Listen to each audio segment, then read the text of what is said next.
Hi, I'm back as promised, Delusion Dispeller, to tell you a little bit more about narcissism.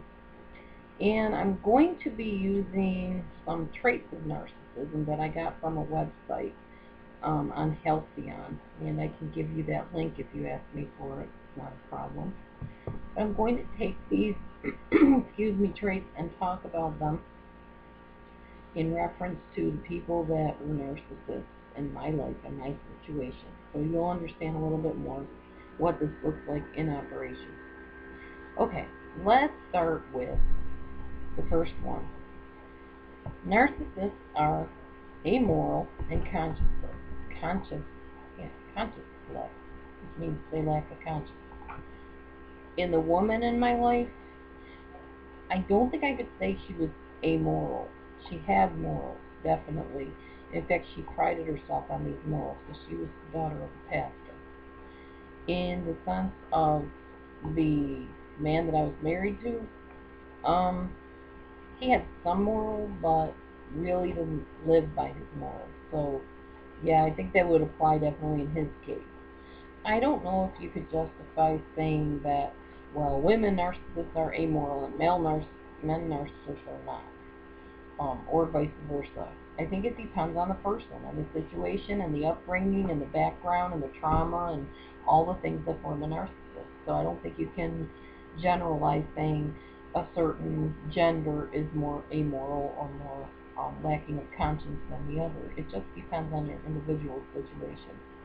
Authoritarian. I think most, if not all, narcissists tend to be very authoritarian, very controlling. Whether it's an out and out controlling, like vicious control, um, violent control, that type of thing, like physical violence or verbal violence, I can't say that it's always one way or the other. Again, it's an individual thing. The point is they use their position to dominate, manipulate, and control other people. They care only about appearances. Again, it depends on the person. The narcissist, let's see, the female narcissist, I wouldn't say she only cared about appearances, but she largely cared about them. She cared about how people viewed her and looked at her and things like that. So I don't think she only cared about appearances, but it made a huge difference. She was a pastor's daughter, and it mattered to her a lot how I represented her ministry or herself in general. And she definitely, when she went out the door, she made sure she had every hair tucked in place and was dressed the part. As far as my ex-husband caring only about appearances, I think there was some care about appearances, but he tended to lean the other way and be more of a rebel. Like, I'm going to dress how I want. I'm going to stink if I want to. I don't have to take a shower every night if I don't want to. That type of thing. It's more of a rebellious thing. You're not going to control me. I'm going to do what I want. So, whether that's narcissistic or not, he was diagnosed narcissistic, and that was one of the traits. Um, let's see, contemptuous, critical of others. Um, Obviously, both people were very critical of me, so I can tell you that saying where if somebody's with you and they'll talk against another person, chances are they're talking against you to somebody else. That was true in both cases. I can tell you that for sure. Um, I would sit and listen to many, many moments of the female narcissist bad mouthing somebody. And in the back of my mind, I was asking myself, is she talking to our friends against me? Is she talking to me against our friends? And I should have listened to my gut, I suppose you could say, and realized exactly what she was doing, and that is what was happening. So, yes, that is definitely true in both cases. Um, Cruel. Yeah, I would definitely say they're cruel. When I was holding a dying kitten in my hands and I was on the phone with the female narcissist, she basically said, well, you have other kittens. It really doesn't make that big of a difference. Don't cry over it, or it's not worth crying over. You have more. It's just one kitten, my gosh. Um, when my kids were hurt, my ex-husband was very slow in getting them help. and would say things like, "Oh, they're fine, don't worry about it. They'll be fine. You're just making a big deal out of nothing. The doctor's just going to tell you that they're fine.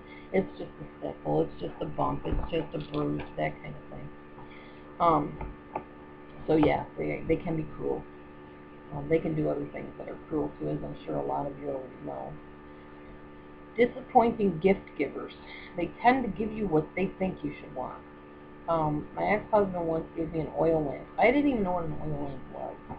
I took one look at it and I was like, "Oh, thank you. What is it?" you know? And he's like, "It's an oil lamp." Like I should know what that is. I've never seen an oil lamp in my life.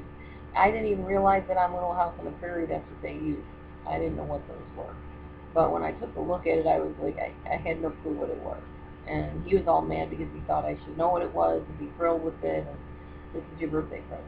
Okay, that's nice. Thanks. You know,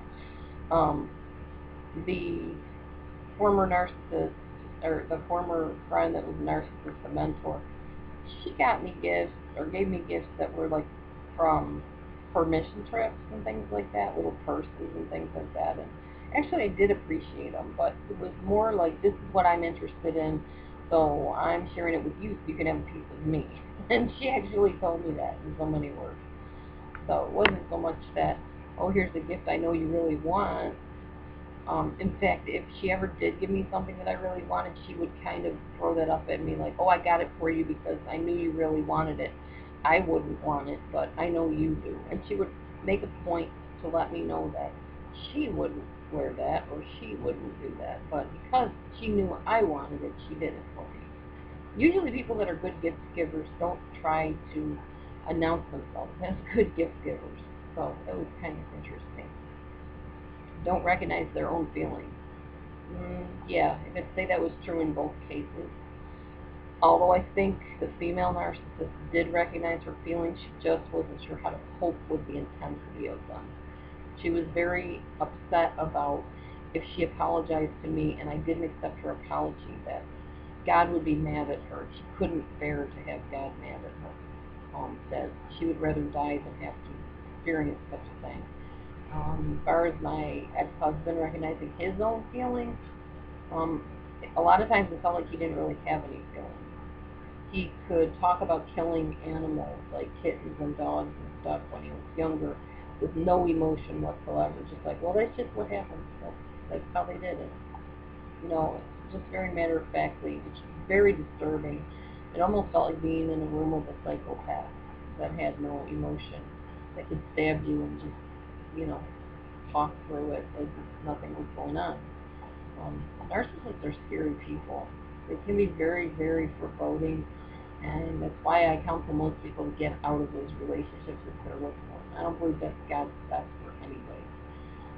Okay, envious and competitive. Yeah. We were always playing keep up with the Joneses in my former marriage. If somebody had a new car, then yeah, we were going to work our tails off to make enough money so we too could have a new car. And he would say things like, "You see what they have? Don't you want one of those? Haven't you always wanted that?" And honestly, it didn't take much to make me happy, although I started developing this attitude that I always had to have the best of everything or I wasn't satisfied. And that came partially from my beliefs of the churches I was going to at the time, types of churches, and it also came from people telling me that's how you're supposed to be. You're supposed to always want the best and better and always increase and improve and whatever. There's always room for more and more and more. So yeah, I kind of developed that attitude. But honestly, deep down inside, I was always a person that was satisfied with the littlest of things. I mean, pick me a dandelion off the ground and I'm your friend forever type of thing. Okay, so yeah, envy and competition definitely played a role. I know the female narcissist is always in competition with her looks, with her preaching, with everything. Anyways, I'm running out of time for this video. Stay tuned for my next one. I'll continue on talking about these traits and how I saw them exhibited in the relationships in my life. And God bless you. Thanks for watching. Stay tuned.